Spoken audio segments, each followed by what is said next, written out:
আসসালামু আলাইকুম। সরকারি প্রাথমিক জরুরি নির্দেশনা।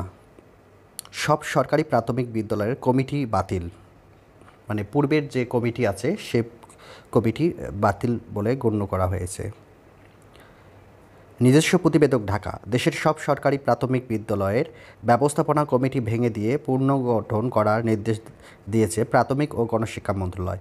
বুধবার ২১শে আগস্ট বিদ্যালয় ২ উপসচিব আক্তারুন নাহার স্বাক্ষরিত এক বিজ্ঞপ্তিতে এ তথ্য জানান। বিজ্ঞপ্তিতে বলা হয়েছে, বিদ্যমান পরিস্থিতিতে দেশের সব সরকারি প্রাথমিক বিদ্যালয় ব্যবস্থাপনা কমিটি এ মন্ত্রণালয়ের ২০১১ সালের ৯ নভেম্বর প্রজ্ঞাপন দ্বারা জারিকৃত নীতিমালা অনুচ্ছেদ ৫ এর উপানুচ্ছেদ ৫.১ অনুযায়ী বাতিল করা হলো।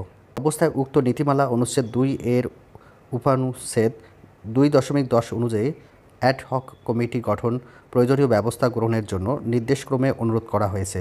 জনস্বাস্থ্য এ আদেশে জারি করা হলো, যা অবিলম্বে কার্যকর হবে বলে জানা হয়েছে বিজ্ঞপ্তিতে।